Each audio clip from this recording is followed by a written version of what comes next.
Storm Tracker 9 weather with Chief Meteorologist Justin Stapleton. A very active forecast over the next 3 to 4 days, even though the real story is just going to be the heat, but it's the effects of that heat that are really starting to stack things up weather-wise for us here across western Oregon. We've got excessive heat watches out for the entire Willamette Valley. Those start Thursday afternoon, go all the way through Friday evening. In addition, we've got red flag warnings out. You saw the fire danger high for us here across western end of the state, still high across the Deschutes National Forest. Let's try that. And then in the southern end of the state, you can see some of the stronger thunderstorms that were last week firing off some of those stronger complexes, like down towards Lakeview there, where you can see the kind of blow off of some of the flyers near the Holloway complex. That's the largest one that we're looking at there. Otherwise, for the most part, things fairly quiet out there with the visual satellite. A little bit of cloud cover drifting southward across the coastline and offshore. That's where the real heavy stuff is. You can see the little wispy clouds as they work their way across the coast. Inland, though, it's pretty much sunny skies. Storm Tracker 9 live radar sweep. Also looking at a pretty quiet forecast. There's one of the thunderstorm-started wildfire complexes there. You can see that doesn't really move.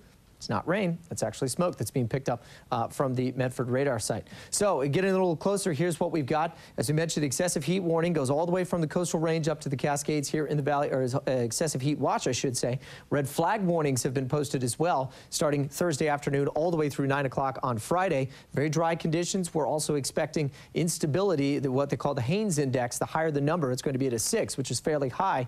That with a low humidity, about 19 to 15%. That's a good recipe for starting some quick wildfires out there. So here's how things break down on your weather headlines. First day of the major heat is coming tomorrow. We'll be back up into the mid-90s. We're likely going to be touching close to and maybe a degree or two above in some spots in the century mark Thursday and Friday. Air quality issues will be around for the next couple of days. And then again, the thunderstorms that will fire in the mountains may trigger lightning, which triggers some of the wildfires as well. We'll have to watch for that. 90 in Corvallis right now. Folks out at the fairgrounds here in Eugene setting up under some pretty good heat. 92, 88 in Cottage Grove, low 70s as you get up to Odell Lake. 90 out in Deschutes County, and looking at around 64 towards Florence. Overnight tonight, very mild, only getting down to 60 in Roseburg, mid-50s here across the valley, and around 54 with the morning clouds early tomorrow morning. So here's the setup. As we said, jet stream starting to move already back up into western Canada. Big ridge of high pressure, also creating what's called a thermal trough, and that's basically just what's a heat low, and it draws in the warm air. As that high gets a little closer, we get the clockwise winds around it,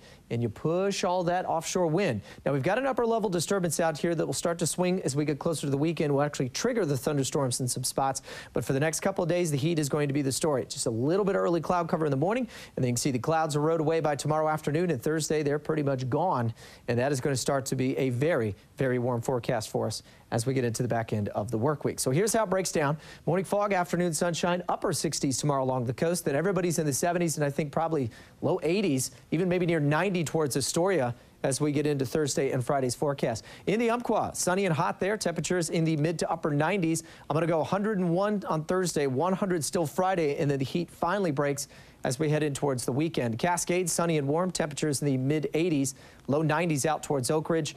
Bend and Redmond also looking at a sunny, hot forecast and the chance for thunderstorms to fire in by Saturday and Sunday. And again, easterly winds the next couple of days are going to keep the fire complexes moving that smoke here into the valley. So sunny, hot, and hazy out there by the afternoon. And I'm going to do it. I'm going 100 on Thursday and Friday. I think it's just going to be too hot, guys. We're not going to cool at night, and it's not going to take much to get back up to that century mark. So folks headed out to the fair, I'm sorry. If you want to wait till probably Saturday or Sunday. But if you're out in the next couple of days, plenty of water. Wow. All right. Thanks, Justin. You got it.